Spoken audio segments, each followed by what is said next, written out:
Of course, they are working with Brother Jonas, who will do the introduction. Thank you so much. Just as Monica is setting the presentation, just to give a bit of background to this research, which is an empirical research. We have hundreds of our alumni from the Institute of Social Ministry creating impact out there, and last year we started documenting a bit their story. And what we realized is they are doing great things, but we have not done any empirical study on those things. Normally, when things go wrong, we start, studying those things to try to find a solution. Like many of the presentation is really why you have this problem, why you have that problem. But when things go well, we don't ask question why they are going so well, why we have succeeded in doing certain things. So I think that is what has prompted also this study to try to understand how what's really help community to build peace, especially pastoralist community. I leave the rest to Monica. Good afternoon, everyone. Good afternoon once again. I'm Jane. We have a PowerPoint presentation. Because of time limits, we'll just take you through a journey of what we have prepared, and in case you need the material, it will be shared by the Institute. As we have been discussing from yesterday, inter-ethnic conflict is no continent is immune to inter-ethnic conflict. We know that from Nigeria, from Rwanda to Kenya and all over, there is no continent immune. What differs is the manifestation. How does it manifest itself? And back now to Kenya, we look at manifestation of inter-ethnic conflict. It is present in both urban and rural areas, but more perennial in pastoral communities. And the research we did, as Brother Jonas has said, we looked into the villages of Amaya and Longewan. They are bordering one another in Baringo and Samburu counties. And before we introduced the program of children and peace building, we found villages which were close but very far from one another. We found villages that were close but had walls of conflict that had made them distant. And when we inserted ourselves in the community, we realized that people are living in fear of one another. A child would cry and be told, keep quiet or I call a cocotte. To them, the other communities were enemies, and vice versa to the other community. So children had grown with images of their neighbors as enemies. We interacted with one of the elders and he shared his story, saying they could sleep with their shoes on. Why? Ready to move. In case of any attack, any conflict, they are ready to run. So that was the situation. There was communities which had resources which could not be shared. A school belonging to community, within community of Samburu could only be used by Samburu community. So children from the neighboring community which were near could not enjoy that facility. And when we learned that, we introduced the Children and Peace Building Program, which was a new dynamic or a new trend in the world of peace, because as we all know, children are perceived more of victims than key players in conflict. When we look at children, there is no documentation saying how they can contribute to peace building. The documentation available is mostly on the effect of conflict on children, how children need to be protected, and that has eclipsed the importance of involving them in conflict resolution or rather peace building, and what role they can play. And after 5 years of working in that community, through the Institute of Social Ministry, we conducted a research looking into what impact has the program played in transforming the community. And looking at before and after, we conducted that research which shows the changes that have been brought about by children engagement, from interaction, from sharing of resources, all that brought together. And for sure, the children are coming in as key players who are bringing transformation that can change the community and that can be even practiced elsewhere, adapted and contextualized to bring similar changes. And with that, I'm welcoming Monica to share for us the findings of that research to see what changes has been brought about by children in participating in peace building. Thank you. Thank you so much, Jen. So the main objective of the research was to highlight the active role of children in the ethnic conflict among the pastoralist community. And as Jen has said, many people would wonder, what would children do in a conflict situation? But I think we are now looking at the new trends of realizing that as much as conflict affects children, there is something they can do about it. And today, I'm glad we are sharing the results of the research that we conducted that shows what children have been able to do to contribute to peace. All these are details, and I'm going direct to the findings. So the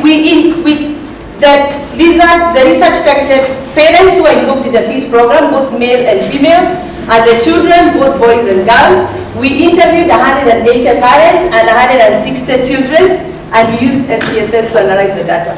So, interesting enough, although the research was conducted independently, we interviewed the Pokot community independently and the Samburu community independently, the results were converging. 98% of the respondents say it's true there is peace. 5 years down the line, since the program on involving children peace building program was introduced. And as we can see, according to children, they say one of the main indicators that there is peace now is people are able to do business together. People are able to do business together. We can see this is 74% of people who confirm that we can say there is peace today because we're able to do business together. And when it comes to issues of peace, peace is dependent on what is meaningful in the people you are referring to. In this particular context, if people are able to do business together, then there is peace. 5, 6 years down the line, however much people wanted to do business, they could not be able to engage in business because of insecurity and conflict. Then also, through the Children Peace Building Program, a lot of homestays and visits were introduced through the children and then connected to the families. And we have 65% of the respondents saying, we are confirming there is peace today because we are able to visit each other freely without fear. Also, something else we got quite high rating was the neighboring communities living together. In a way, I can see a Pokot and I'm not afraid anymore, or I can see a Samburu and I'm not afraid anymore. So, social transformation here is manifested by people being free and liberated. They are not afraid of each other. Then, looking at the nature of the community that was targeted, pastoralist community value grazing, and so grazing together, if your animals are able to eat grass and graze wherever they can access pasture, was also a high sign that there is peace. All these were indicators that were never there before the Children Peace Building Program was introduced. And the main thing that children did was to influence their parents to think about each other differently and to change the enemy attitude that they had before. Another thing we were looking at is what was the role that children played towards peace building. And one key thing that got high rating, 71%, we can see that children introduced inter-community friendship. One clear thing about children is they have inherent capacity for friendship. And that's what we tapped through the Children Peace Building Program to influence peace and to bring people together. And so children, through the friendship, they were able to influence their community, to think of each other differently, and then promote peace. Then also we have another variable that came again, is inter-community visit and homestay. Then also the aspect of linking families. Children during the holidays, they could visit each other. And the relationship extended beyond children to their families.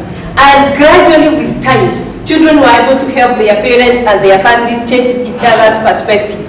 Then also participation in Children Peace Building Program, children said it helped them change the idea they had about the perspective they had about each other. Almost 90% of the respondents had not encountered each other this close. They used to hear about each other at a distance.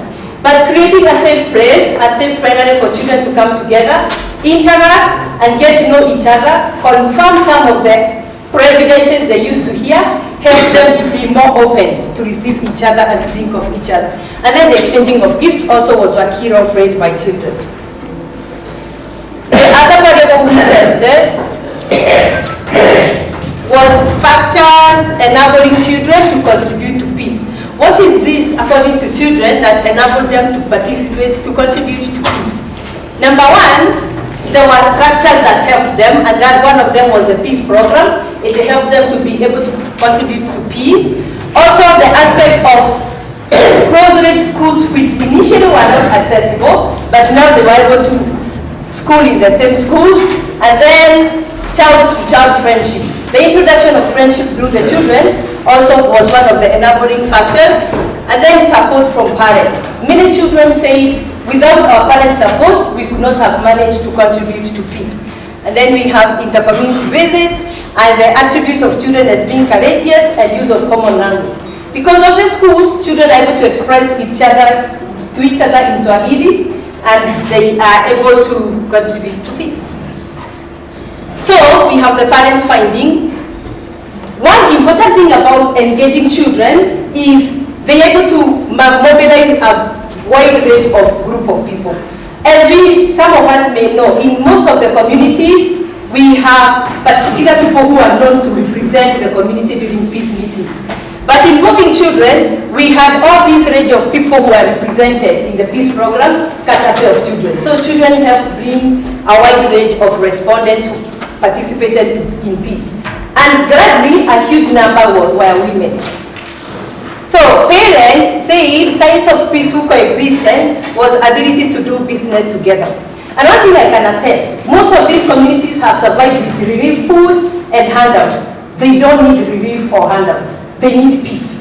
With peace, these communities have been able to farm and be independent. With peace, these communities have been able to bring food at the table and bring their children in dignity and live in dignity. So we may think giving handouts is a good thing. It actually isn't. Peace has created a good plenary. Peace has created a good environment for people to thrive. And so many people rated doing business as a way of liberating themselves from the poverty that was created by lack of peace before. Then we have all these other signs of peaceful coexistence according to the community members.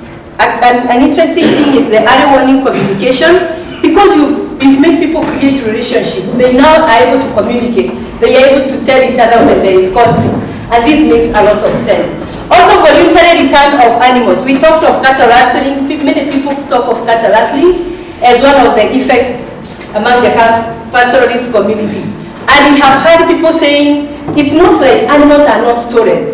Animals have continued to be stolen. But there is a good number of animals that are being returned, a sign that there is peace. Voluntary return of animals, something that was not there before. All these are wonderful signs of peace. So, according to the parents, children schooling together, the value education is one of the enablers of peace in the community for children, and then also children peace building program, and the institutions like church and sports and intercommunity visits. All these were enablers of peace as named by the community members. So these are the values, as I finish, these are the values that enable children to contribute to peace. Interesting enough, the first one which got a lot of rating is that children forgive each other very easily. And that I think is the difference between adults and children. And then we have love and cooperation, ability to make friends, and children are patient, etc. So these were changes directly linked to children, and I go directly to the recommendation. I think this is important. As we talk of children being engaged in peace building program, I think we need to carry further research on children participation in peace building. We discovered a lot, but there is much more to be unveiled. And then also the state, church, and civil society groups, I think they should consider integrating children in their different approaches. I think we are calling the actors to be more open-minded, to think of children as key actors, not just as victims who need to be protected. And finally, the funding agencies need to, in the areas of peace and conflict, need to think of investing in programs that are involving children. Because honestly, if we don't teach children peace today, somebody will engage them in war. We have seen that happening. So the earlier we start, the better. And then the conclusion, social transformation among Pokot and Samburu communities was realized by children. The research has now proved that. And this program, I keep saying it may not be copy-pasted to wherever different people are working, but it can be copied edited and pasted. It can work in different contexts. I think we are welcoming people to think about and getting children in different development strategies. Then also, we cannot talk of social liberation without change of mind and beliefs. And through children, when they are young, they have room to unlearn what they have learned, and we can move into a more better, peaceful world through children. From an enemy perspective to a friendly perspective, from a fear perspective to a more open-minded perspective. And there is no doubt there is a direct link between peace and development. So if we are talking of development, we have to create space for peace. Thank you so much.